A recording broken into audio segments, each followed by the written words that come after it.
Hey, what's up, guys? It's Jordan with the Laundromat Resource Podcast. This is show number 35, and I'm pumped that you're here today because today we have an awesome guest on the show, Steve Andrews. This show was incredible. I could have talked with Steve all day long.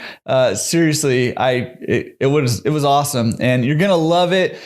Steve made it out of the corporate rat race, and he wants to show you how you can do it too. That's what this episode is all about. So I know you're gonna love it. And not only that, but he also just gives a ton of great tips that are going to help you improve your business if you got one already. So definitely, you're going to love this one. So make sure you listen all the way to the end. And as always, I'll share my takeaway and encourage you / guilt you into picking something that you can implement this week, because success follows action, and we need to be taking action every single week, every single day, really, on our businesses to move us towards our goal.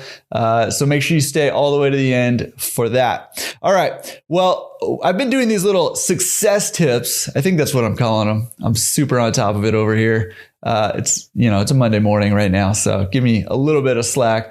But I've been doing these success tips lately, and this one is one I get asked about all the time. So we have tons of information and tools, obviously, on laundromatresource.com. But if you have signed up for a free membership, it's free. No credit card needed, no obligation whatsoever.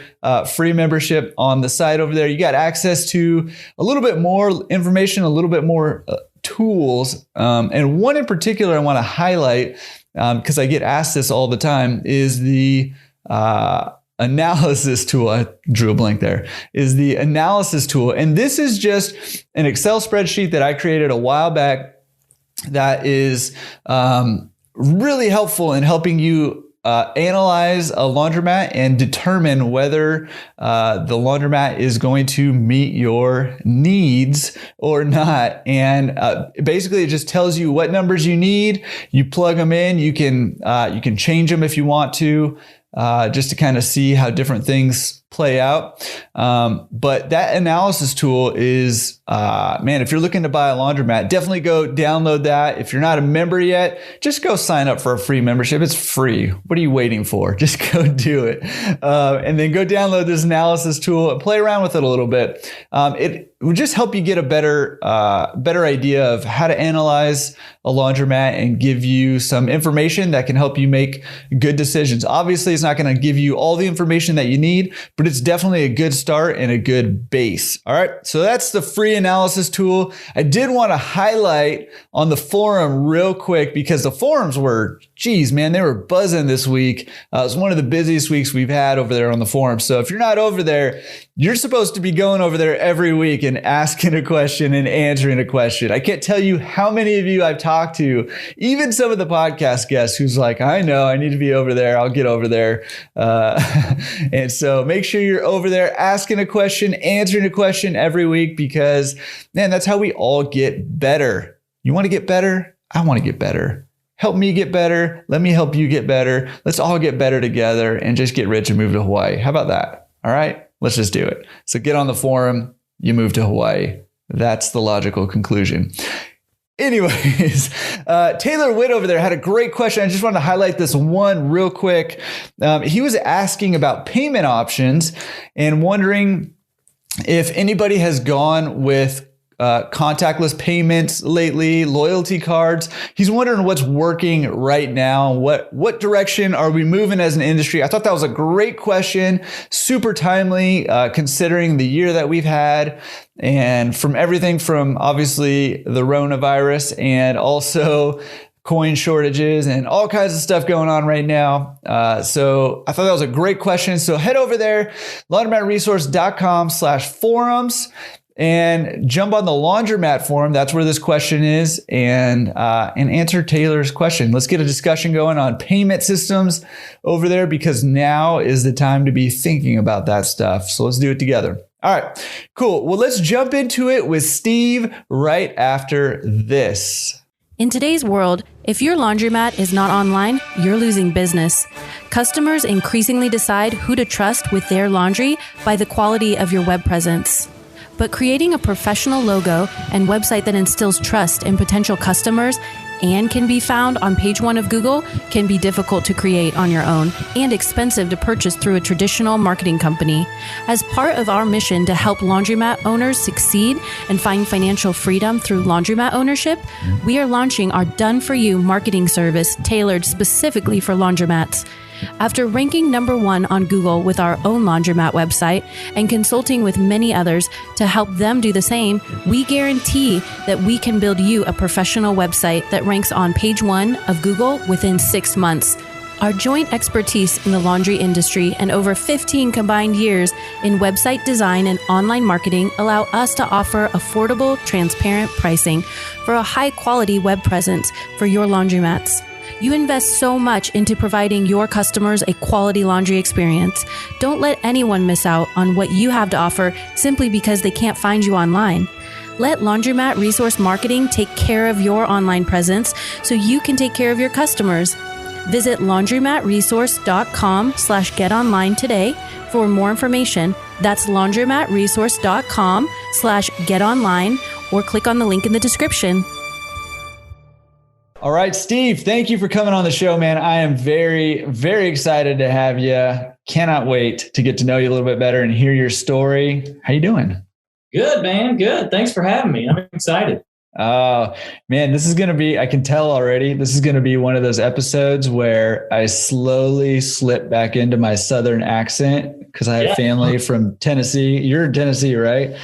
Well, hopefully I can. But I don't really have an accent, so I don't. Right. Dude. Well, man, what is going on out there in Nashville right now? Anything interesting? Yeah, man. Shoot, we're just we're fighting this cold winter. It's like 40 degrees here.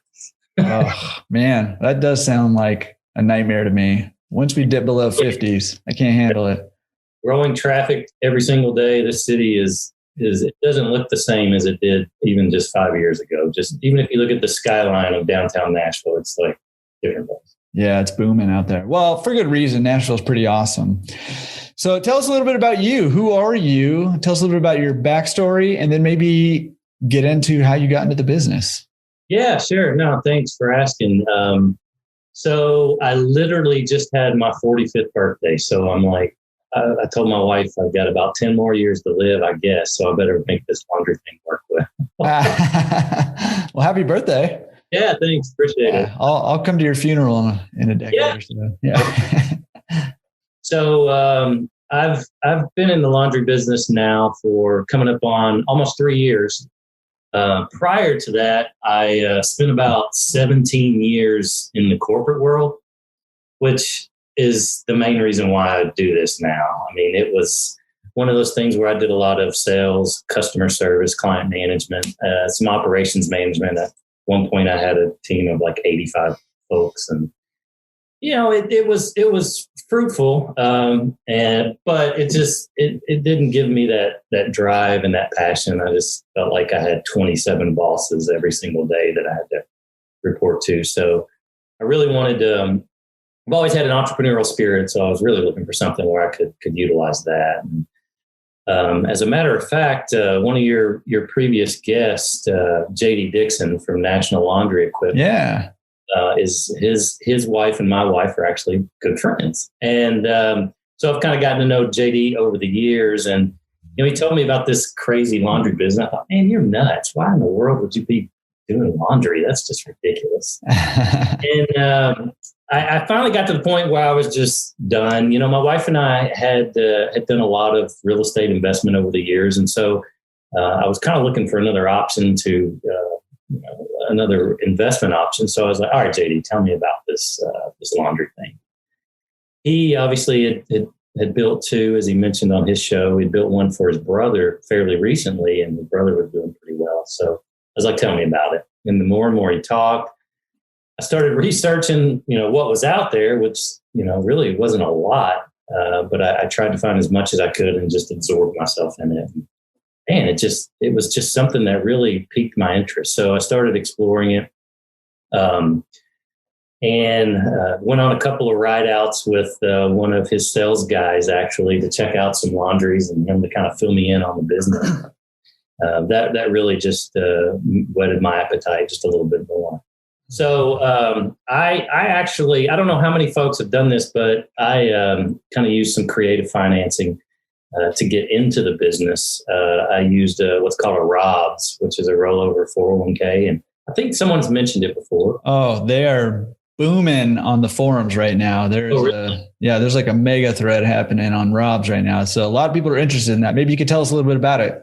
Yeah. So I just joined the other day, so I'll get on that forum and check it out. And if I can offer anything additional, I will. But so essentially, the way I describe it easily is, so for all those 17 years I was in corporate world, I've been chunking away money on my 401k. And I moved from 2 or 3 different businesses. So as I moved to a new company, I would take my old 401k and put it into a rollover 401k. I think I did with Fidelity. And so those were still accumulating value over the years. And when I started looking at the capital that was involved in building or remodeling a laundry, I realized that I was going to need some help. So I researched the ROBS. I've worked with a company called Guidant. They were spectacular. It's not a commercial for them, but anyway. And essentially, the way I describe it. Could be, though, if the price was right. Guidant. Could be a commercial for you. I'm just saying. Yeah, if you need any marketing opportunities. Yeah.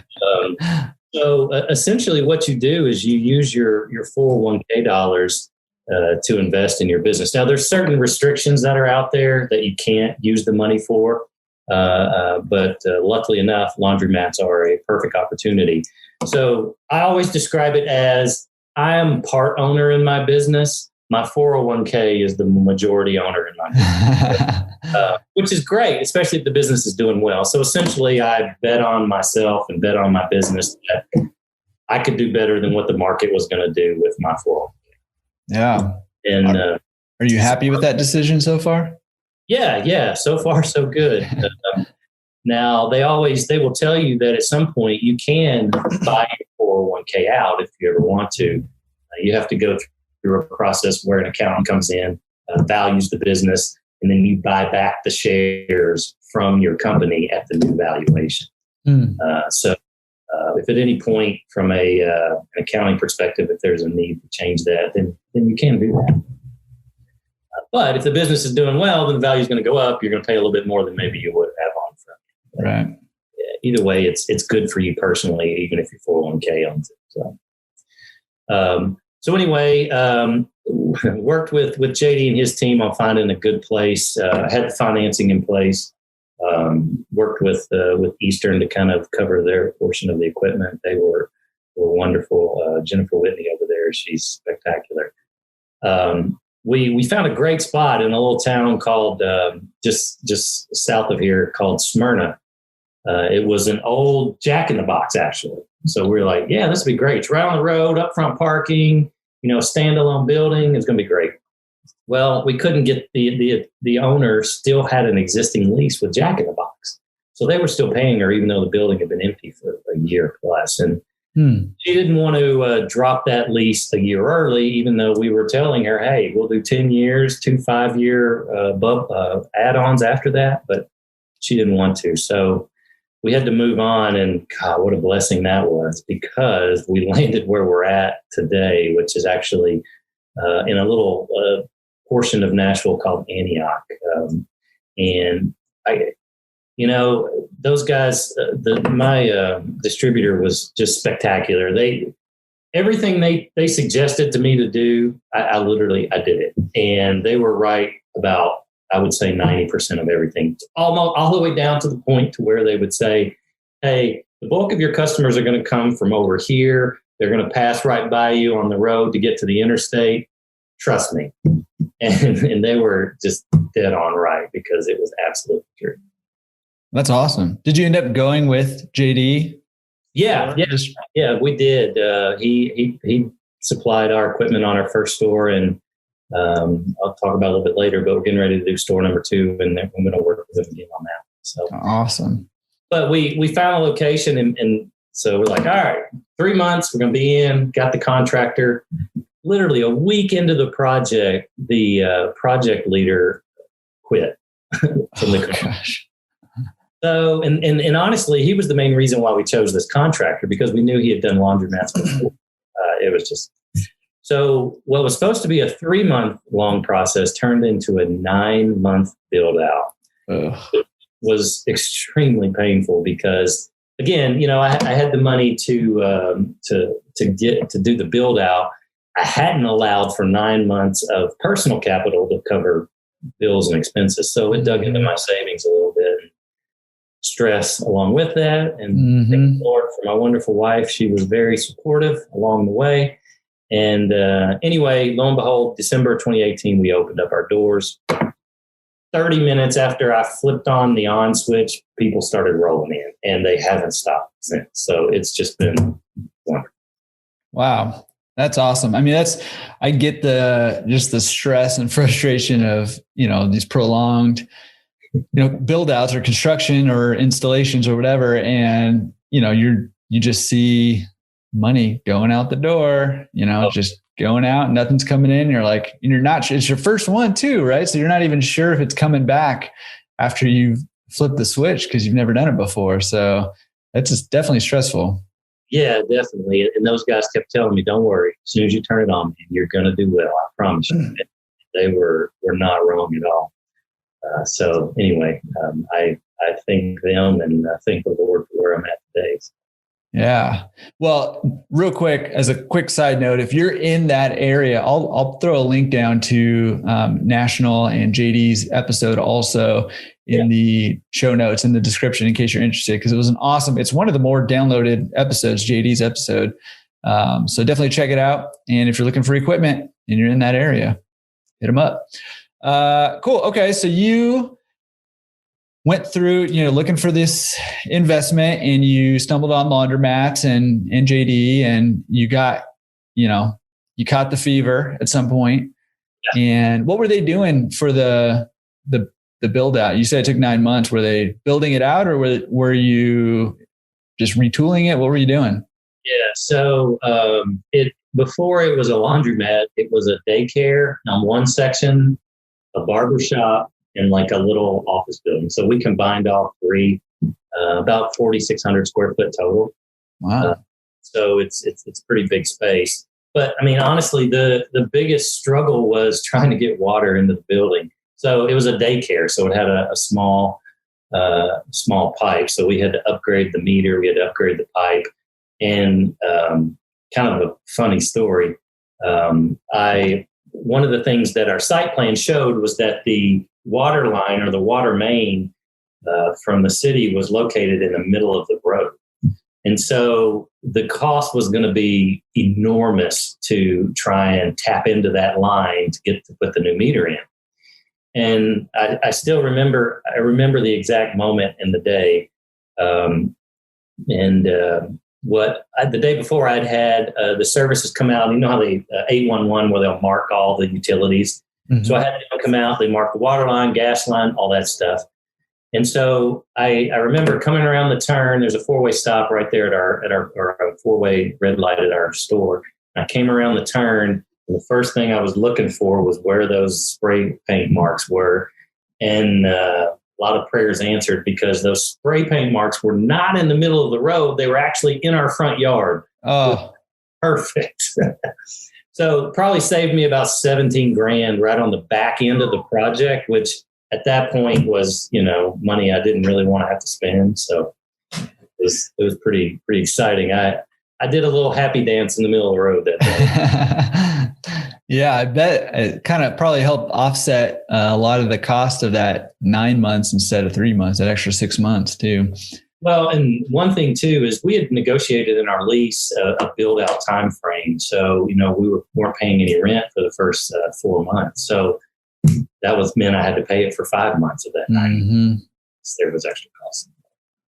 Yeah, that's stressful. You're paying rent for a business that isn't open, and probably at that 4-month mark or 5-month mark, it probably wasn't even looking like it was close to being ready either. So that's even harder. I was struggling, but I was keeping the faith. So, man, has it paid off, because I absolutely love this business. It's been a godsend for me because, like I said, I was miserable sitting at my desk every day in my corporate job. Of course, I never envisioned that, you're going to be some kind of a, laundromat owner.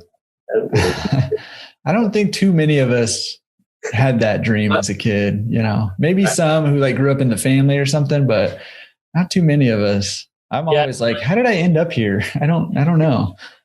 I tell my kids, I was like, are you guys, when you grow up, are you going to, work with daddy? And they kind of look at me like, so I don't know. We'll see. Yeah. The new dream, laundromat owner, no longer astronauts or YouTube stars or anything. You can, wash clothes. Yeah, it'd be great.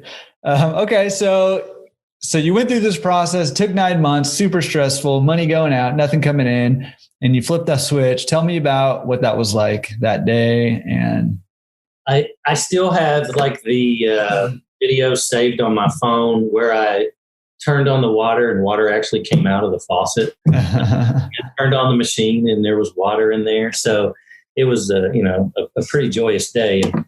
Here's the thing though. So obviously my build out went long. My cost went way above where I expected. I originally planned to be attended from the start. That was my plan. And I did actually, I was attended from the start by me.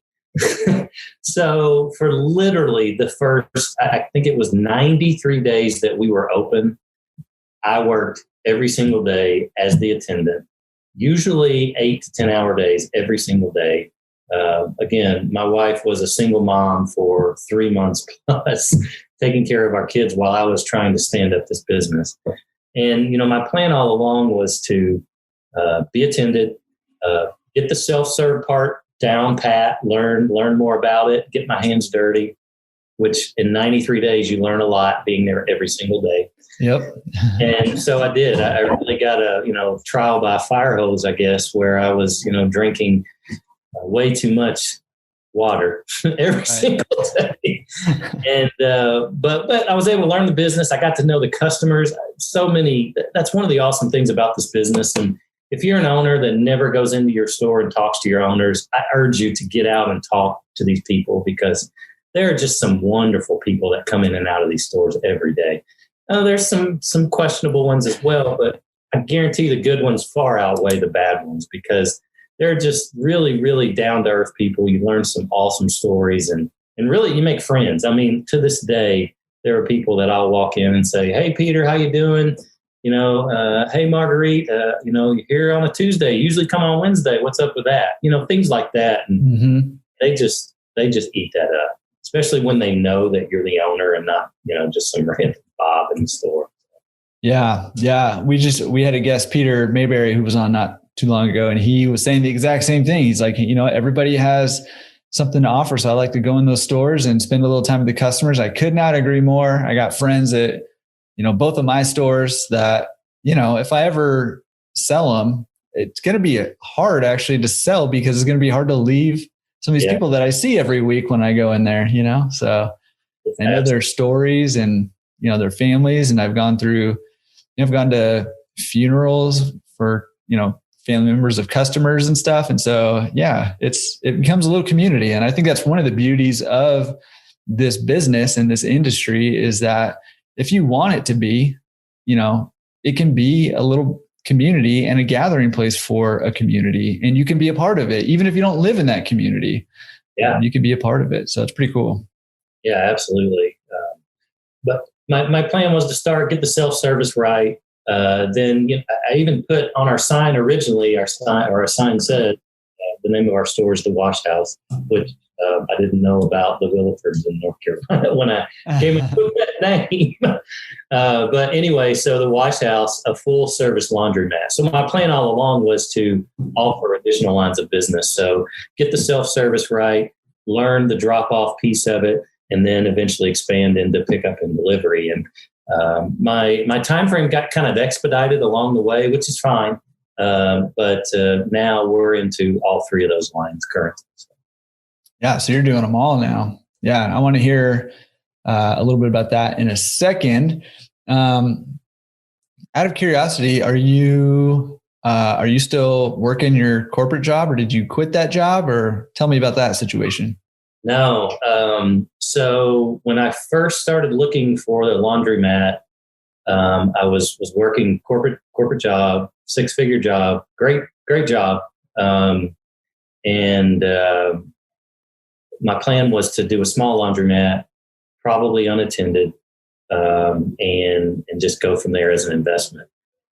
Well, the year turned, and a lot of times at the beginning of a year, corporate world, they do realignment. So my job actually got eliminated, and they came to me and they said, well, Stephen, we got some other options over here. Would you be interested in doing those? And I said, nope, nope. This is my time. Give me the severance. I'll take that. And so I took the package and decided that instead of going smaller, unattended, that I was going to go full blown, full service, fully attended, large store, and really do it right. And that's probably the best decision I ever made in my life, because it's really paid off for me and my family. So have you not had to go back to corporate world at all? No. So now part of it too, remember I mentioned my wife and I dabbled in some real estate investment. Mm-hmm. So at the time we had 4 rental properties that were pretty beneficial. And so we did liquidate a couple of those to kind of help pay expenses during the build out. Mm-hmm. That's part of that savings I mentioned earlier. So we were able to sustain our lifestyle while we were doing the build out and into the growing of the business as well. So that worked out well. But I love real estate. I'm going to get back into it again very soon. So we'll see. Yeah, I'm with you on that. I love real estate too, and I think it pairs well with laundromats. So yeah. Okay, so you got out of the rat race. You kind of got shoved out of the rat race, but because of investments you had made and because of this laundromat, you were okay with it. Like you didn't have to claw your way back into the rat race. You could just let it go. Yeah, definitely. And that was probably, you go into work some days and you think, God, man, I'm not feeling this. I could have done this. Maybe I could have worked a little harder here or done this a little differently or what. But then when you get into something where you own your own business, it's a business that you love. I never question myself as far as how much effort I'm putting in, because I know I'm always going 200% nonstop. Mm-hmm. So it's a matter of finding your passion. And my passion was always to own a business. And I love this business. So those two things just worked well together. I will never go back into the corporate world again. We even cut back a little bit on kind of what our monthly expenses were, my wife and I did. And you can ask her, I guarantee you I smile a whole lot more now than I did. And that's what it's all worth. So. Yeah. Well, I mean, that's awesome. Thank you for sharing that, because I get, I do coaching with a lot of people, and a lot of people they want a way out of the rat race. Right. And I think laundromats can be a great escape, from the rat race, because, man, as long as you buy it correctly or build it out correctly, you can get such great returns that, for a relatively small investment, you can get a large return back, and it can help you get that cash flow that you need to free you up to, exit the corporate world, if that's what you're trying to do, a lot quicker than other average investments. You can do well in real estate, and I'm a huge fan of real estate, but the average real estate investment is not going to be able to touch the cash flow of the average laundromat investment. So you just hit on the exact sales point I gave my wife. So when I told her, all right, we need to sell these properties, and then we're going to use that to live off of while we do the build, she was like, let me tell me more about that. And so I literally used that same argument. I said, well, yes, we're gaining equity by them paying on the mortgage every month, but our actual cash flow right now is maybe just a few $100 out of each one of these properties, turn that into, tens of thousands of dollars in cash flow and a salary for me and maybe for you down the line, then, there's a real opportunity there. So she bid on that. Now, I did have to promise that she would never have to do laundry again. So that's part of the deal. So that's what expedited the drop off and pickup and delivery, isn't it? Be honest. Yeah, it did help. Now, the first 90 days that I worked, guess who was doing the laundry? This guy. Hey, like you said, you can learn a lot of things in 93 days being at the laundromat every day. Like how to fold socks in a fitted sheet, which is still not good. Yeah. Well, we had Mark Vlaskamp was on, and he was talking about how, he feels like he can fold a fitted sheet with the rest of them, the best of the best out there. So we're going to have a competition out there someday of all the owners. He's a better man than I am. Yeah. That's so funny. That's awesome. And it's awesome that your wife trusted you enough to do that, because I know the struggle of having a vision of what it could be and having to bring somebody along with that vision sometimes can be tough. Very much. You got any tips for anybody out there trying to convince a spouse to buy a laundromat? Well, obviously, if you convince them they don't have to do laundry anymore, that's a massive one. So I used to sit there and of course, I helped sometimes, not as much as I probably should have. Bad on me, but it would take her hours to do it. And we have 2 kids, so folding those tiny clothes, everyone knows, is a pain in the butt. So, I just convinced her that her time savings alone would be worth whatever we put into building. But yeah, a lot of sweet talk and offer that up. And honestly, there really is, if you've got a vision for what you want to do and you've got a set plan and you follow that plan and you're diligent about it and you do things the right way, then this business can open up so many doors. Your vision might be, I just want to own one laundromat and that's it. That's great. You can live off of that very easily if you're in the right place and you do the right thing. But if you're kind of like me and you have crazy dreams that want to do bigger and better things, then whatever job you may have had in the corporate world, like I said, I left a 6-figure job. I see this as a bigger opportunity than that ever was or will be. So. Yeah, well, that's huge, and I love that, and I love that you have big dreams, and again, just like you said, you can get one laundromat and live a nice life off of that, and that's totally fine. But it also gives you an opportunity to do more if that's what you want to do. And sure. I love that. I love that. Okay. So you bought this laundromat. Do you have any idea how long? Okay. Cause you built this thing. It wasn't a laundromat before. You built it into a laundromat. Any idea on how long it took to become profitable? Less than a month. Oh my gosh. Well, and Awesome. Part of that was because I didn't have any employee costs, right? So, and so we opened on December 18th or December 14th. We just had our 2-year anniversary yesterday.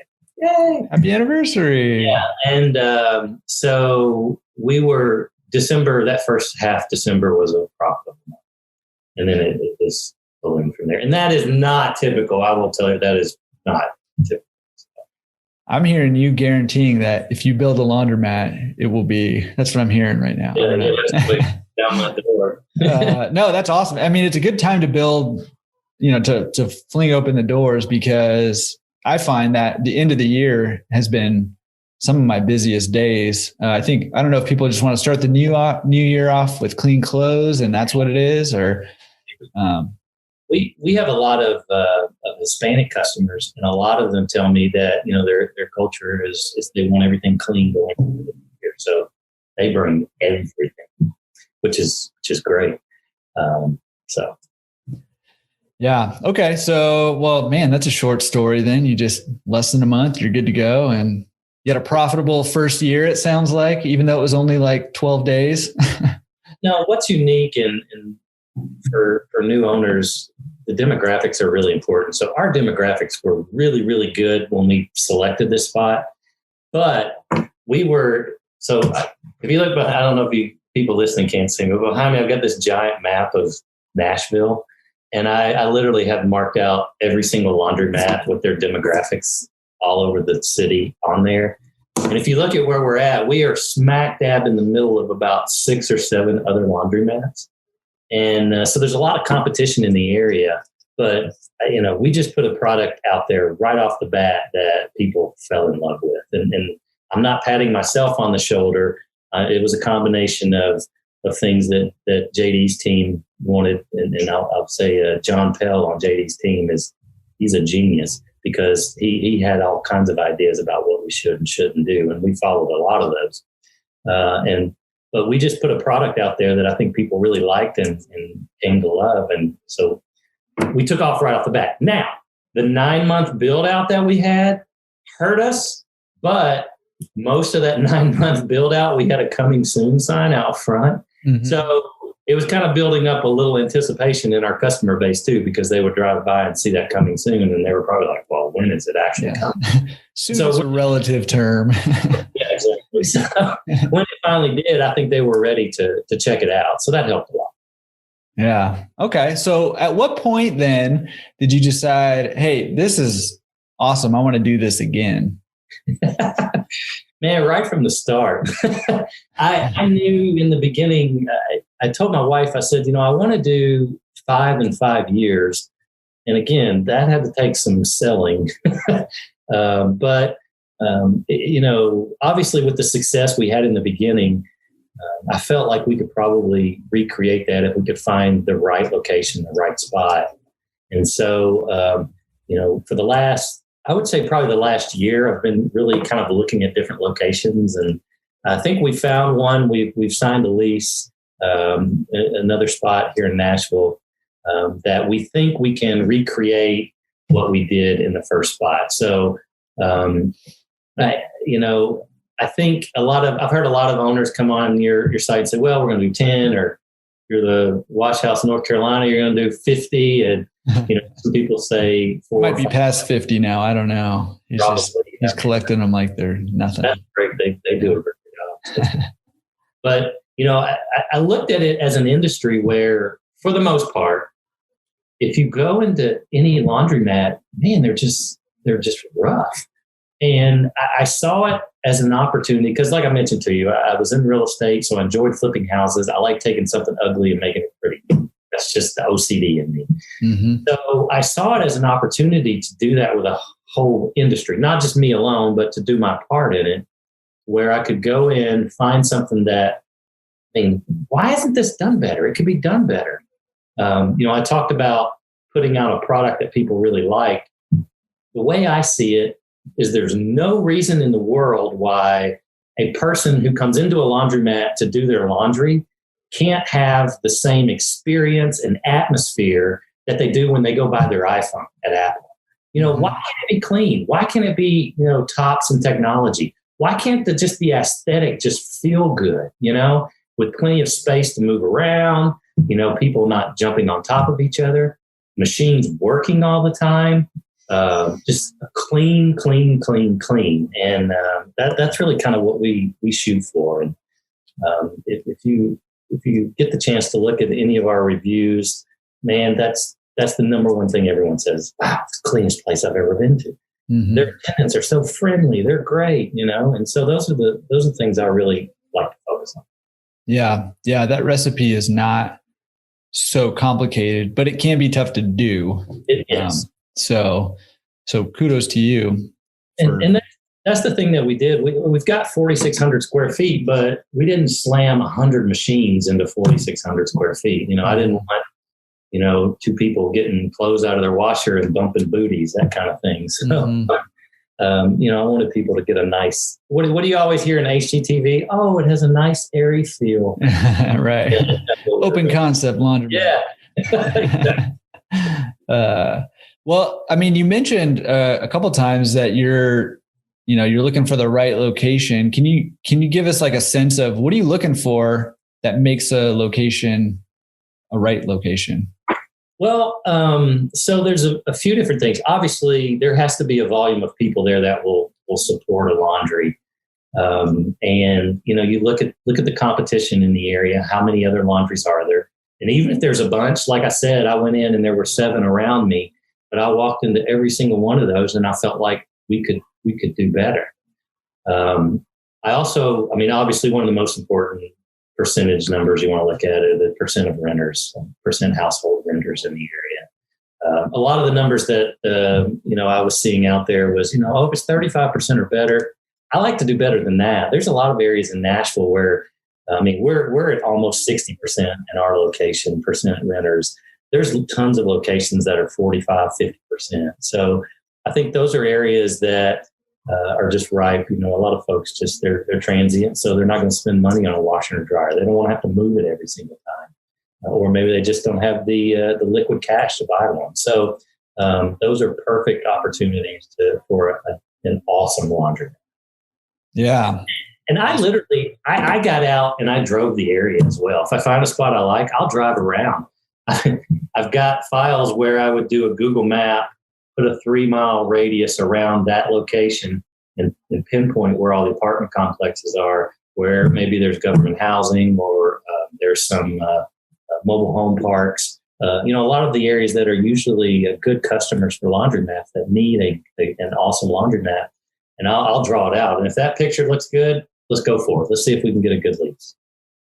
Yeah, that's awesome. I think that's super helpful. A lot of people, when they're looking to buy their first laundromat or build out a first laundromat, that location is so critical and it's so key because, just like real estate, like you can't move your location, right? So once you put those roots down, it's real tough and real expensive to move a laundromat and really not that practical. So you got to get that location right. And, looking at, the population numbers, the competition, the percentage of renters, those kind of availability of parking, Yes. visibility from the street, traffic going by. I mean, you mentioned that with your, laundromat, that there's traffic going by it all the time.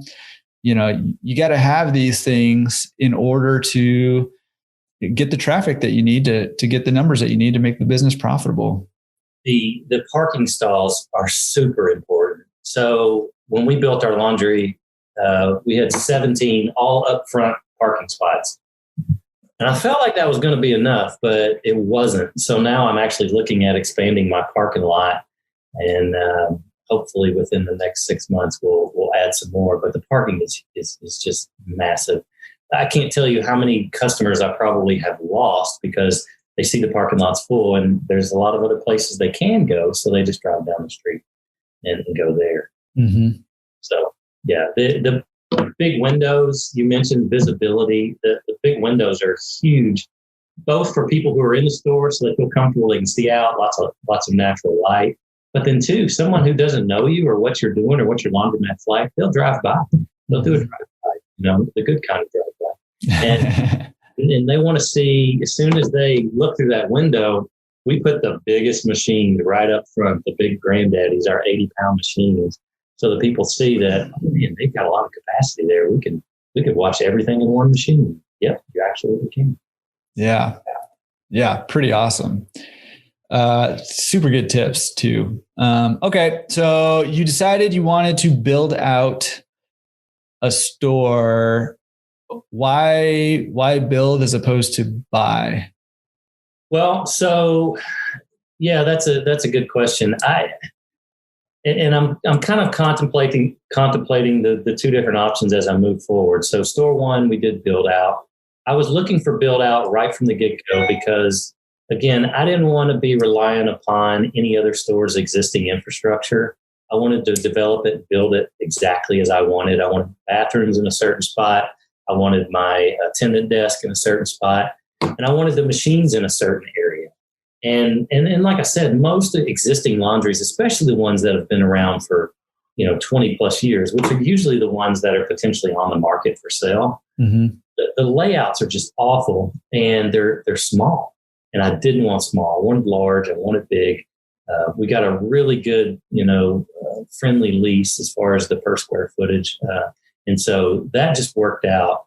Now, as I move forward, as I was looking for a second location, the second location is going to be bigger than the first one. It might be a little too large. I'm thinking maybe the happy spot is between building 1 and building 2. So number 2 is going to be about 6,600 square feet. And so there's going to be just a ton of space in there. But again, the new space has high ceilings. My existing one does not. So I like the open fill, the high ceilings. We're going to do ozone in the new location. I'm also going to retrofit my old location with ozone. And oh my gosh, I'm so excited about that. I can't even begin to tell you, because just the opportunity, especially with COVID, but just moving forward in this market, there's not, I don't know of any that have it now. I think there's one other that may be getting it soon. But just to have that kind of niche in our pocket to be able to market and to offer not only to our self-service customers, but I'm thinking more as we grow our pickup and delivery, that's going to give us an upper hand against a lot of our competitors, because that ozone just really adds a lot to what you're doing, the end product that you're giving your customers. So. Yeah, huge. Good. It's a good time to own stock in the ozone companies right now with everything that's going on. Yeah, that's very true. A lot of people are adding those things, and for good reason. I think it's, definitely a unique selling proposition that I think you're right, bodes well, especially for the pickup and delivery. Yes. The pickup and delivery. It's such an infant market for pickup and delivery that I just think that it's going to explode. And my good friend Dave Menz, who you know very well. Oh yeah. We've talked a lot about this market and the opportunity here, and he's told me on a couple of occasions that he's jealous I'm in this market. So Dave, thank you. Laundromat Millionaire. I'll link to his too. If you haven't, his episode is actually the most downloaded episode of the podcast. I believe that guy. It's phenomenal. It's show number 2. He got there right in the beginning, and it's great. So I'll link that too. If you haven't heard it yet, go listen to it. Okay. So where are you at in your build out process right now? So we literally have submitted our permit, and the only thing I'm waiting on, I need so as part of our lease, I got the landlord to agree to take on some of the cost of the build out, which I suggest as an option to all folks that might be negotiating a lease. So it was a restaurant formerly. And so there's a decent amount of demo that has to happen. So the landlord's going to pay for that. They're going to pay to ensure that we get the correct size water meter and line in there. So the backflow preventer as well has to be upgraded. They're going to take care to make sure we get the right gas meter. They're going to ensure that we've got the correct electrical ampage that we need. And they're also going to take care of any improvements that need to happen to the existing HVAC and sprinkler system. And so they've been really great at trying to help with some of the build out, which I say get as much as you can whenever you do it. Now, one of the things that they do want is they want an agreement with my contractor for all of those pieces. So once that's negotiated, which we expect that to be this week, we're hoping we might be able to start demo maybe next week. Obviously, Christmas throws a little bit of a wrench in it, but we're hoping to start demo before the end of the year and maybe be able to open the doors by middle of April, 1st of May, hopefully. Hey, that's exciting, man. This is right on the precipice of that thing going. It's exciting spot. Ready for the ride. Hopefully this time the ride won't be as bumpy as the last. There's always bumps though. And you just know it going in. Well, you probably didn't know it going in, the first time around. I didn't know it going in my first time. But there's always bumps, and you adapt. Like, you survived, you figured it out and hung on, and here you are, man. Again, pinnacle of your life, probably being on the podcast right now. So absolutely. I've made it. You have made it, my friend. You have made it. No, I'm just kidding. Yeah. Well, I mean, that's exciting to have that happening, and it's your second one. It kind of takes you to another level too, after it's kind of like having kids, right? You have one and it's like a big deal. And then you have another one and it's a big deal too, but it changes things because now you can't focus all your attention on your one kid. Now you got two kids and you're splitting your attention. And so there's new skill sets to learn and new systems to put in place. And it's exciting. It's exciting times. Yeah. The new systems in place, I think, is the big point there. I'm right now trying to put the infrastructure in place so that the existing work I'm doing doesn't double with the second store. Mm-hmm. So we're looking at putting some store managers in place and also hiring a new driver for our pickup and delivery business. So I think with those things in place, I'll be able to get more of a CEO role there too. How far apart are the two locations?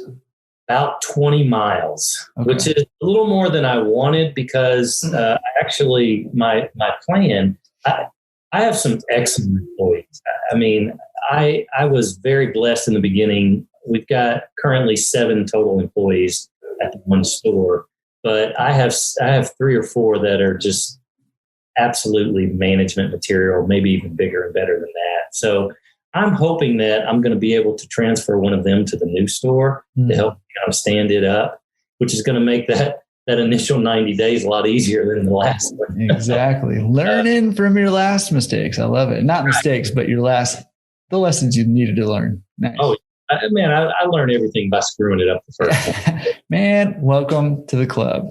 Welcome to the club. So I'm hoping to be able to get one of them to travel the extra 20 miles to help me. I'll give her some incentive. Yeah. Are you planning on running pickup and delivery out of both locations? Well, that's a good question. I haven't decided yet. So the pickup and delivery customer base is still growing. We cover 2 counties here in Nashville, Williamson County and Davidson County. Both of my stores are in Davidson County. I personally live in Williamson County, so it's easy to cover that. But, like I said, I'd love to move the pickup and delivery and one of our large commercial clients we have to the new store. Number 1, because there's more space. Number 2, because of the ozone. So we'll see how it works out and what the logistics look like. Like I said, this other store is kind of I don't want to give anything away, but it's a decent drive away from our existing store, which is a little more centrally based. So we'll see how that goes. To be determined. Yeah. Yeah. Wow. Yeah. There's a lot of logistics involved, especially when you're adding 2 locations and you got that much space. So I think probably your best course of action is just to buy up everything between them, over the next few years and connect them all. Do that. I will. Yeah. I want to go back real quick. I want to talk to you about pickup and delivery for a second. But before that, you mentioned which I thought was like great advice for anybody building out, or even if you're just buying a laundromat and negotiating a new lease. You talked about negotiating with the landlord and how they're helping, with some of the build out costs and stuff. Out of curiosity, did you do that negotiation? Did you have somebody doing that for you? How did you navigate that? So, yes, I did most of the negotiation. So a lot of what I did in my corporate life with a lot of my client management pieces, I negotiated a lot of contracts. Now, I negotiated, they wrote it up, and then I had a lawyer review it. So I definitely suggest, but essentially what I gave my lawyer was our LOI. So we had an LOI between the 2 of us. But there were certain things I knew I wanted as far as rate goes, what type of lease. So in my existing store, we've got a triple net lease, which is, I'm not a huge fan of that. Awesome for the landlord. It is, right. So I knew going the second go around, I didn't necessarily want to do that unless the rate was just ridiculously good. And I'd be like, okay. So we're in a gross lease on the new one, which I feel a lot better about because especially in Davidson County, they just up property interest rate. So property taxes. So obviously that gets passed on to you in a triple net lease. And I just didn't want to take on that cost. They went up 34% in Davidson County. Oh, jeez. Yeah. Thank you, COVID, right? Yeah. Real quick, real quick, I just want to interrupt you. I don't want to lose anybody. So if somebody doesn't know what a triple net lease is, it's where essentially the business pays for taxes, insurance, and maintenance on the property. So if you're a property owner, you essentially have no expenses. You pass all expenses on to the businesses under the triple net lease. So the three nets, the triple nets, taxes, insurance, and maintenance.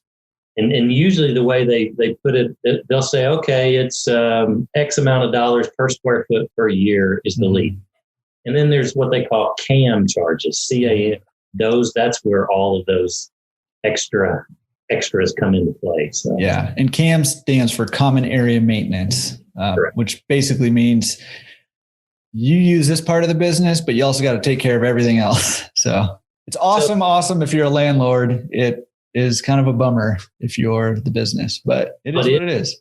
And what sucks is the landlord put a new roof on my existing store before I leased it from him, and whoever he had do it was awful. So I'm going to have that done again. I think what I'm going to do is go back and try and negotiate something with him on that. He's pretty amiable, so I feel like he'll work with me on it.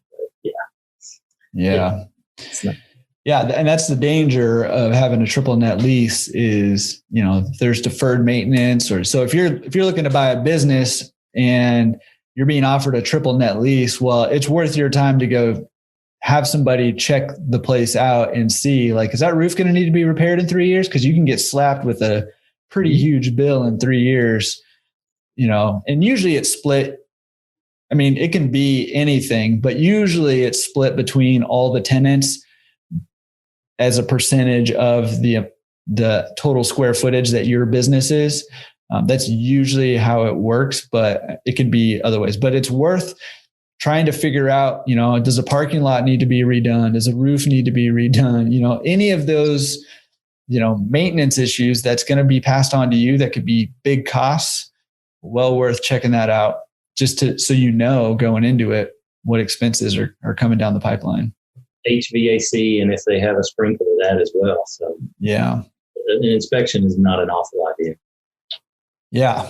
Okay. So you negotiated this. I think the thought of negotiating a lease or even like a purchase agreement or any kind of negotiation, I think strikes fear in the hearts of many. And to a point where I think some people, if they feel like they have to negotiate something like that they'll just pass on it completely because they'll feel like they're out of their element. It's kind of it's like a conflict, right? When you're negotiating, you're kind of in a conflict and you're trying to resolve it. And a lot of people feel uncomfortable with that. So you have any tips for somebody who's feeling like that and hearing that you negotiated all these cool things and them feeling like, oh, I have no idea if I could even do that? Well, so let me tell you this. If this was my first laundromat, there's no way I would have been able to do it.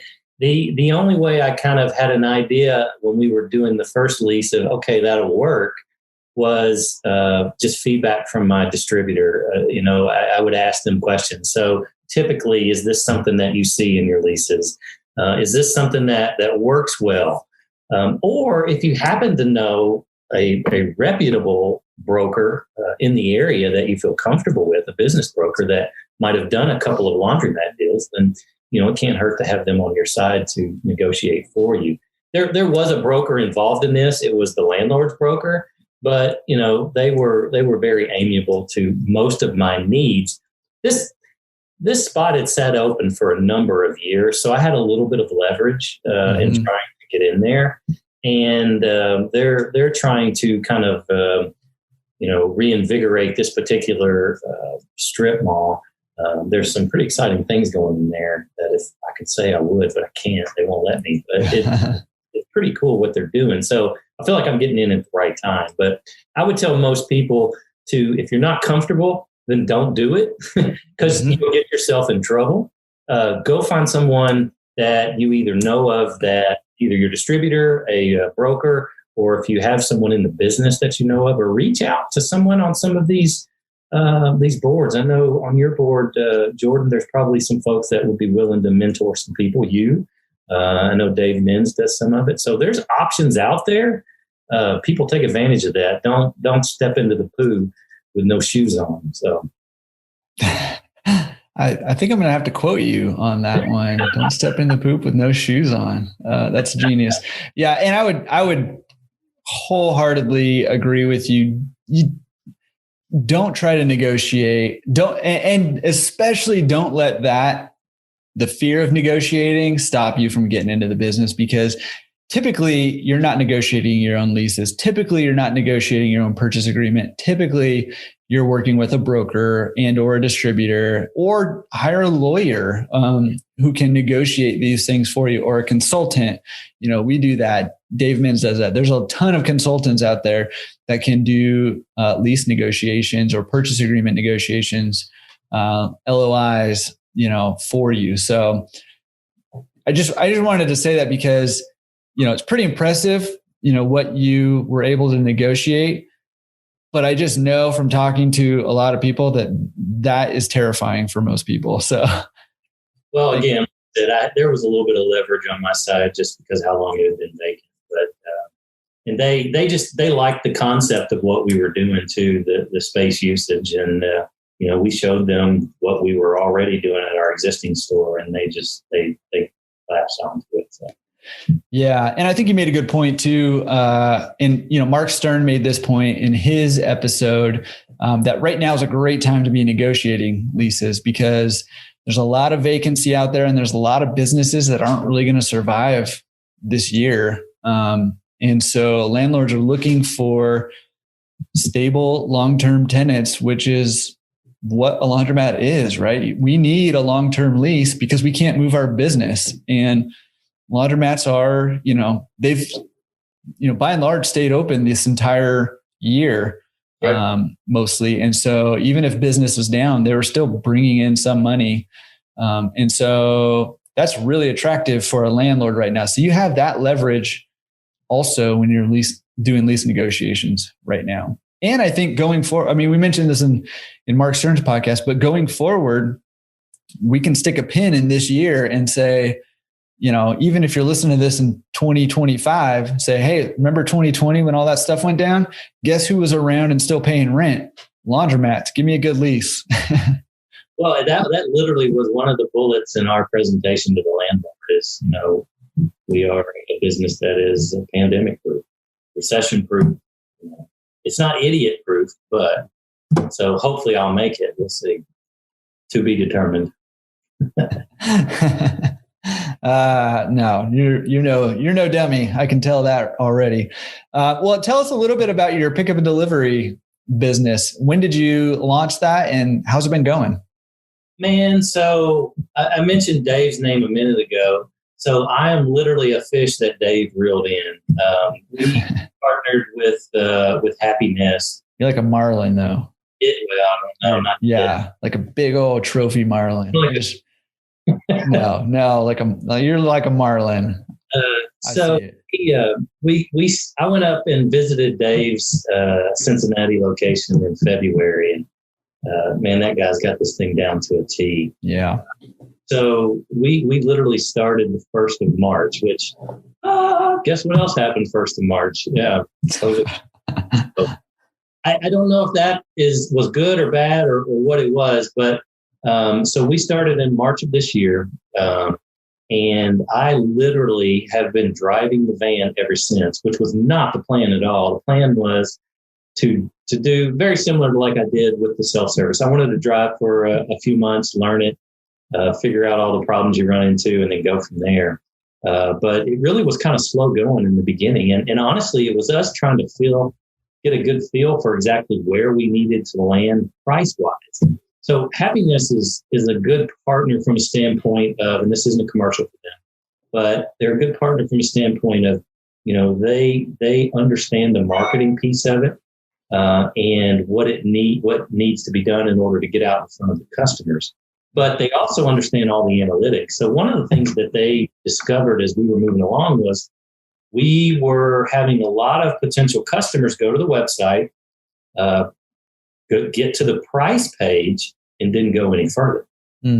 So that means we had to kind of look at really where our pricing was. So we've made a few adjustments over time, and man, the last 60 to 90 days, it really has picked up a lot. As I mentioned, I was rushing in here to make this podcast video with you today, which again just reasserts that I've got to get someone hired soon. Hopefully I will before the end of the year, and we'll start off 2021 the right way. But it's really picked up very fast, and we've learned a lot from it. And I talk a lot with my attendants about the nuances and differences between our drop-off service, where the customer comes in, and this pickup and delivery. And really what I explain to them is, hey, when they come in and drop off, they get to see you every single time. They see your smiling face. They learn your name. They get a feel for if they're comfortable with you personally doing their laundry. And laundry is a personal thing. I mean, it is. So that's what's different with the pickup and delivery. So in our end product that we deliver to our customers, I really want that to be top notch. So I really tell them to take extra special care when they're folding, when they're packaging, so that they would do it as if they were receiving the package themselves. So when you're done folding these people's clothes and putting them in the bag, and that was put on your front porch, how would you feel about that? Would you feel comfortable that that stuff was, number one, clean, but number two, was it taken care of while it wasn't within your view? And so they really do a great job of handling things really well. And I think it really helps us to put a little more of a personal touch on it. I mean, every once in a while, I'll get the chance to talk to a customer. They'll be out in the front yard or something. Not always. Every single time, I'll definitely greet them, but ask them, how has everything been? Is there any questions or any issues? And, every once in a while, they'll say, well, last time this shirt got folded. I wish you would hang it. Okay, we'll make a note of that. And so that's one thing we really try and focus on is the customization part of it, so that they can feel more like they're having their laundry done at home. It's just done by us. Yeah, you want to hear a customer say, "Man, you did it just the way I would have done it." And when you hear that, that's when you know that you hit something. You're doing it right. The other day, I had a customer. She was literally stuffing her bag full on her front porch as I was pulling up. And she's been a customer that's right from the first month she signed up, and she's been ongoing, which is great. And this is the first time I actually got to see her face to face. And so I asked her, I said, well, you've been with us for a long time. How's everything? She's like, oh, I couldn't live without this now. I mean, which, like I said, this is an infant market pickup and delivery in Nashville. So to hear that, I mean, that just made my week, my month, whatever. We need more like you, and how can we get more like you? So. Yeah, that's awesome. That's the biggest compliment you can get right there if you're doing pickup and delivery is can't live without you, and that's what you want to hear. Can we clone you now? Yeah. That's awesome. Well, cool, man. I mean, it sounds like a lot of exciting things going on. You got a laundromat that's doing really well, even after a bumpy start. You got a pickup and delivery service that's starting to pick up. Yeah. No pun intended. And deliver the goods. Yeah. But and then and you're building a new one. So I mean, things are rolling. You got some good goals. Is your goal still 5 in 5 years? Is that still your goal? What you're shooting for? And so we're going to have to escalate our time frame.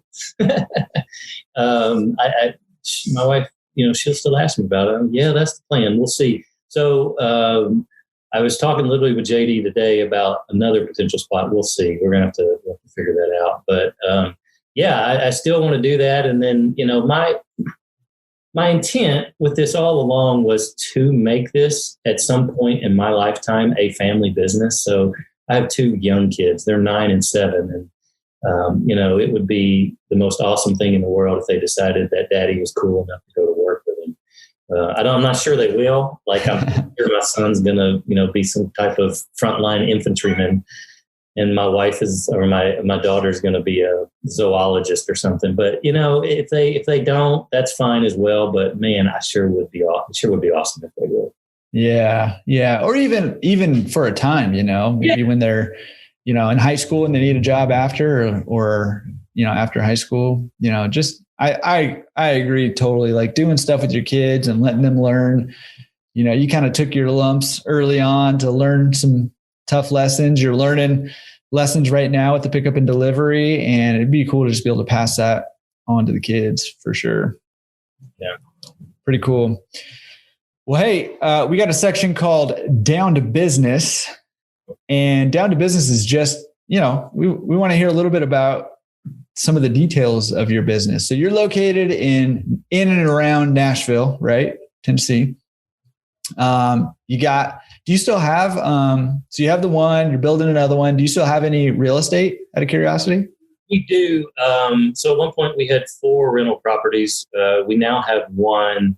It was my grandmother's house, so it will never leave my name. Keeping it. But it's a great rental property in a great market, so it's been a good investment. Is it local around you? Yeah, it's like 10 minutes from my house. So. Yeah, cool. That's awesome. That makes it easy also when it's so close. So you've been in the business for about 3 years. Is that what you said? Yeah. And I'm counting the year basically when we started looking for a site and then the build out. So running actual operational 2 years yesterday. So.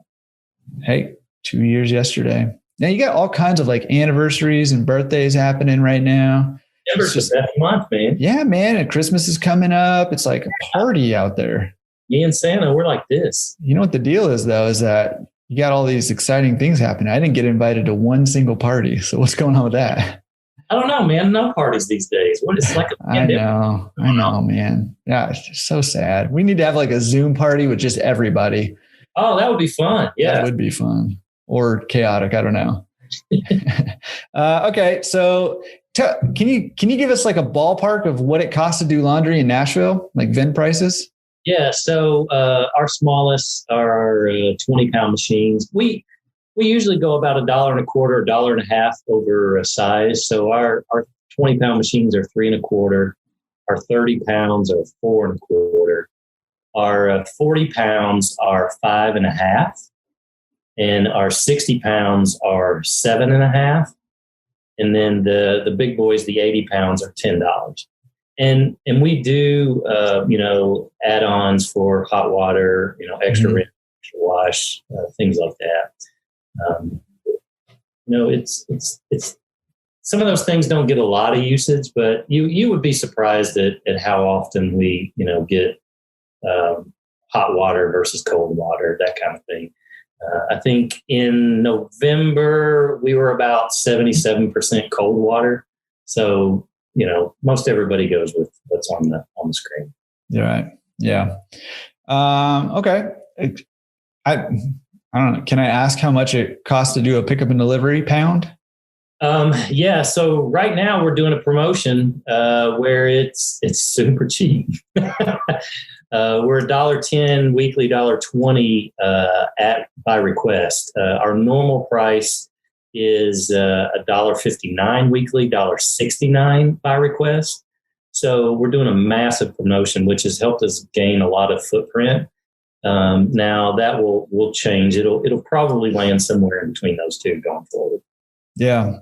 Well, there's people in New York right now listening to that and saying, that's not cheap. It costs us, we're charging $1 a pound normally. That's our normal price. So it's all relative, man. It's all relative. It's pretty funny.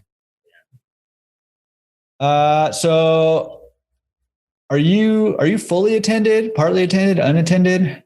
Yeah. So we're open 24 hours, 24/7, 365. We are attended from 7 a.m. until 9 p.m, 7 days a week. Cool.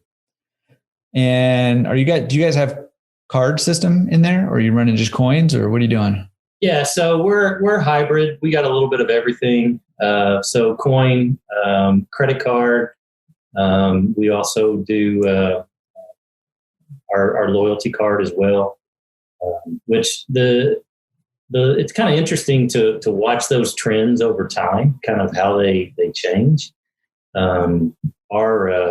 Right now we do about 64% in coin sales. Credit card is about 24%. And then the remaining is our loyalty card, which we use Fast Card in that store.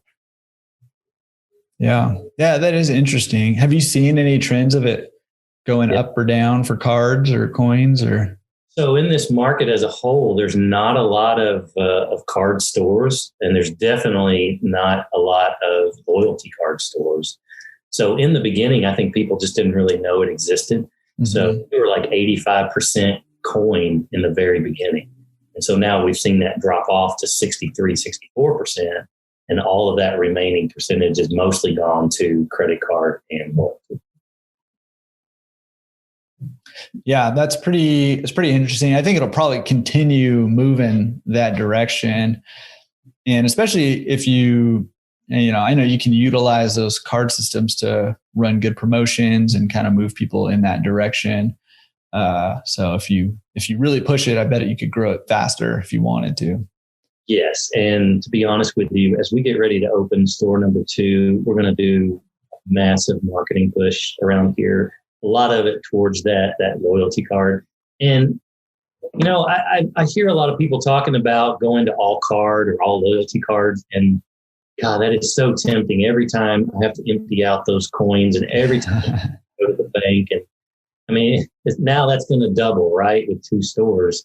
And so it's awful tempting, but we just have such a heavy kind of historical use of coin that I'm hoping maybe if we can do some marketing efforts to turn that 64% into maybe like 50 or 40%, then we would be closer to being able to just move all the way from coin altogether. I don't know. We'll see what time tells. Maybe I might just get so frustrated with it that I'll just force it. So we'll see. Yeah. Yeah. Yeah. And especially as you scale up more and more, you got 5 stores and you're collecting coins from all 5. That's a task you got right there. So yeah. But, I think you're right. I think that is the struggle for a lot of owners of card versus coin is, customers are used to the coin. Some of them refuse to go to card stores. And sometimes it's just an education thing. You got to educate customers on how it's better for them to use the card system. They can get different promotions and we do a promo on our fast card where for every $30 you spend, you get a bonus $3. So that helps a lot as far as goes, because again, not a lot of other laundries in the area are doing that. But I'm hoping to really start to leverage fast card, and in the new store we're going to use Hips Command. So we're going to kind of compare the two, do a best case scenario, and then kind of settle on one, and then really do some strong marketing efforts to try and capture a lot of different markets. So there's a lot of room for some commercial growth within our business, commercial customer growth. So I want to go out and start capturing that. But then also, I just see opportunities with some of the large businesses around here to offer some rewards benefits to them that I think we can get creative and do some things and just get out in front of some of these businesses to say, hey, here's 1,000 cards for your employees.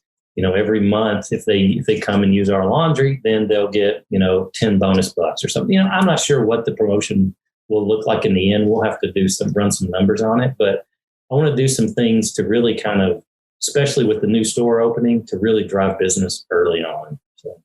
Yeah. And I think that's smart too. I think if you can get them in there early, they come see your shiny new store, your new machines. It's tough for them to leave. That's right. They love shiny. How many hours a week are you spending right now on your business? I know you're driving the truck right now for pickup and delivery. So you're putting in the work. What's that looking like for you? Yes, and that is not ideal at all. So before we started pickup and delivery, let me just tell you 2 different worlds, because they really are. Before we started pickup and delivery, I was probably 8 to 10 hours a week. And that was a lot of times just going more often than really I really needed to, still kind of early in owning the business. Now that I'm driving, I'm probably putting in an extra 15 hours a week, I would say. So my intention is to hire a part-time driver in the beginning, with the hopes as this thing continues to grow that it'll be full-time pretty quickly. Yeah. Yeah. But I mean, I love that you say that. And I love that you're doing that because I mean, so many owners get in with the idea of it's just going to be hands off, but you had to put in time early on, both in your self-service business and in your pickup and delivery business. So, sometimes it's got to go that way and that's okay. Like you just got to be ready for it. Well, I think if you're a new owner, that's probably the most important thing. Now you can say, oh, just go collect some coins, spend a couple hours, that'd be good. And you could do it that way. You really could if you wanted to. I wouldn't suggest it because it's not the best way to run the business because number one, you won't know anything about it. How can you run something that you really don't know what happens when things move from A to B to C to all the way to Z? So I really suggest getting in and getting your hands dirty and having that expectation in the beginning that it's going to be that way. Because if you do it that way, then one day, you could be like our good buddy Dave Mins and just focus on other opportunities. So, I think it's one of those things that people need to be really smart. Obviously, if you want to keep your day job, do that, but just know that your weekends are going to be busy and your evenings are going to be busy. Awesome advice. Okay, we got another section we like to call secret sauce. Listen up, it's the secret sauce.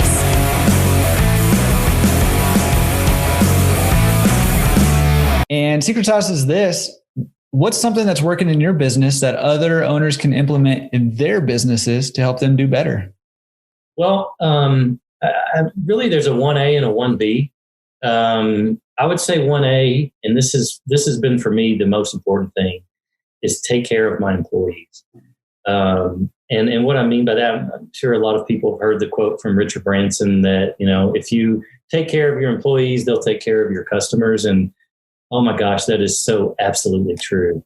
So I try and create a very employee-friendly environment as best that I'm able, within reason, obviously. I don't let them run around and do ridiculous stuff, but I want to compensate them well, and I want them to feel comfortable, and I want them to have ownership in the business itself. So I have, I mentioned I have a couple of really strong employees, and these folks have come in, and the vision that I relayed to them the very first day, and then as I worked with them, training them, they literally have picked up that football and ran with it. And so they look at this as their business, and they know, because I've talked about it all along, that I want to grow this into bigger and better things, and they want to be a part of that. And so I feel like if I take care of them, I can't offer all the greatest benefits in the world, but I give them paid time off, a certain amount of paid time off. I work with them. I'm as flexible as possible on their schedule, again, within reason. There are occasions where they do not have a babysitter. So I tell them, okay, you can bring your son with you. As long as he doesn't get crazy and stays in the back room, then that's fine. You can take care of him while you're there, which I'm sure a lot of owners are like, what? That's ridiculous. Well, these are people that I really trust with my business at this point. And I know that they're going to do the right thing. So, I try and give them an environment that they really want to come back to every single day. So take care of your employees, give them the incentive to want to do well, and if they do well, then that means your business is going to do well. 1B would be focus on the customer experience. I know in your podcast that I just listened to earlier, you talked a lot about atmosphere. Obviously, it was Atmosphere TV. But the environment around which your customers are experiencing is probably one of the most important things to get them to come back again. Like I said, there's a lot of competition where I'm at. So I want people to come to me and maybe even pay a little bit more because they know that when they come in, it's going to be clean. Every single machine is going to be working. It's going to be working well. When they're going to be greeted, they're going to be told hello, and they're going to be told thank you when they leave. Or if they're coming in to drop off their clothes, it's going to be taken care of just like it was being done by their mother at home. So just the overall customer experience is really important as well. That's awesome. That podcast episode came out like 6 hours ago. So you are like on it, man. I told you I've been driving all day. That's what I'm talking about. Way to get on it. All right. Well, I mean, that's incredible secret sauce. And I love, taking care of your employees and focusing on the customer experience. Huge. And both of those things are the common thread that I see in successful laundromat owners. That's what people are doing. You got to have good employees. Once you find those good employees, take good care of them. Like you said, and like Sir Richard Branson said, they're going to take care of your customers. But you also be thinking through customer experience. What feeling do they get when they come experience your business, experience your laundromat? And if you can do those two things, you're in real good shape. And going back to something we mentioned earlier about being the owner and actually being in the store. So when my customers see me there, they'll see me picking up trash. They'll see me closing doors on open dryers, putting away carts. They'll see me helping my employees do different things. And I think that's important too, because they see that you're involved and that you care. If they never see you there, they're not going to feel so bad about taking your cart out and leaving it in the parking lot because, he doesn't care. So why should I? Mm-hmm. But most of my customers bring it. That's why I let them take the carts outside because they always bring it back inside. Yeah. Again, I know that's crazy, laundry owners, but that's how I roll. I let customers take carts outside and I never see them again. They're just like, I guess that's true. Yeah. They're gone for good. I don't know. All right. Well, we got another section called Pro Tips. Pro Tips. And Pro Tips is just this. What advice do you have for somebody maybe looking to buy their first laundromat? Go do it. I mean, you can sit around and research and dive in and talk to people and review it. Just go do it because I promise you, it's going to be, if you have the financial means to do it, you have the time, you have the supportive family to do it, then it's going to be one of the best decisions that you ever make. I know for me, it has been. And I'll be an ambassador for this industry as long as I'm alive, because I really think it's an industry fraught with opportunity, and the opportunity to make things better from just a service perspective, from a technology perspective, from an atmosphere perspective. So much opportunity. So don't sit around and think about it. If you have, like I said, the financial means, if you've got the time and you've got the family support, do it. Jump in. Find a good spot. Find a good distributor. Find a good broker, a good financial partner, and just go do it.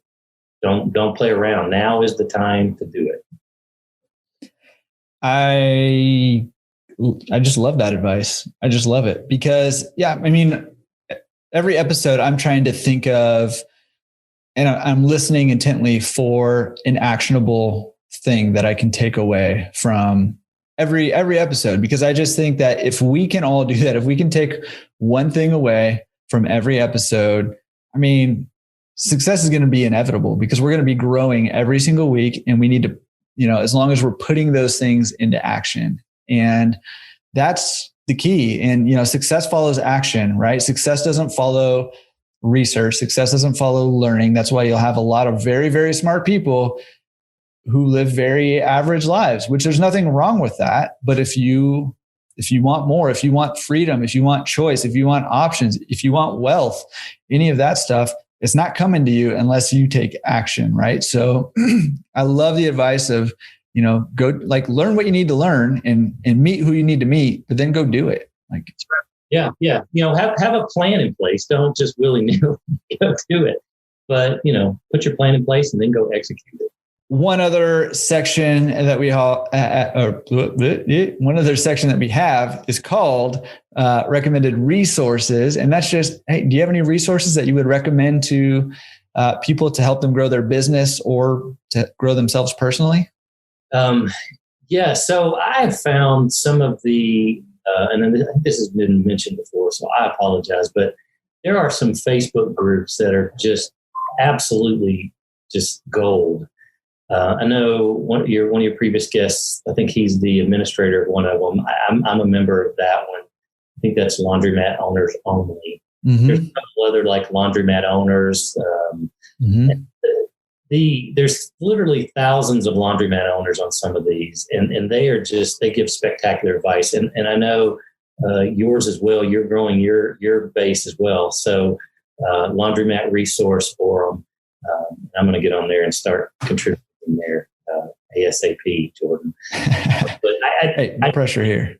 Well, man, these people have knowledge, and I go on there all the time, and I'll just say, hey, when you're dealing with this situation, how do you usually handle it? And it could be something as simple as an example, right? The other day I went on one of the forums, and we have a few customers in our pickup and delivery that require all free and clear. So, a non-allergic type of detergent. And again, I'm really concerned about what the end product is for our pickup and delivery, because that's all they see are the clothes in the finished package. And so I was asking some of the other owners for some good tips. And I asked if any of them actually would because a lot of times in these commercial washers, there's soap residue from a previous user.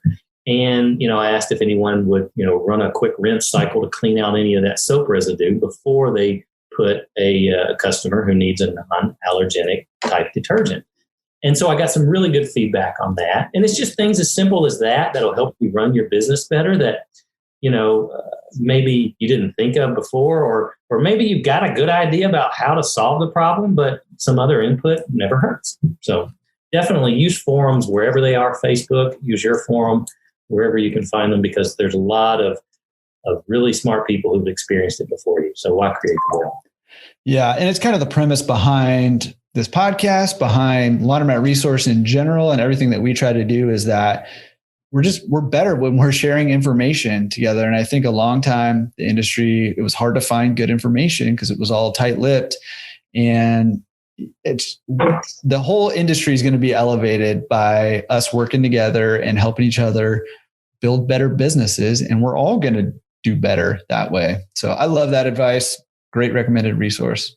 Yeah, I think so. And as far as like a book, one that really impacted me both in my corporate career and in my entrepreneur career was Good to Great. You hear that one talked about a lot, but I've read that one a couple of times, and just his approach to everything just really kind of changed how I approached my work every day. I mean, I don't want to be good at this. I want to be great at it. And so whatever I can do to get me to that point, I think is the direction that I want to go, even if it requires a little bit of work. The work. That's Jim Collins, right? Good to Great. Collins. That's right. Yeah. Sorry. Yeah. That's a good book. That's a good book. I'll link to that too. If you haven't read it, it's great. I was going to call it good, but it's great. It went from good to great, like right. Great. Yeah. All those things. Yeah. Well, hey, Steve, this has been incredible having you on. I feel like I've been soaking up all this like knowledge from you for like an hour, more than an hour, I think. And it's just been so good. You've shared so much really, really good information. Thank you so much for coming on.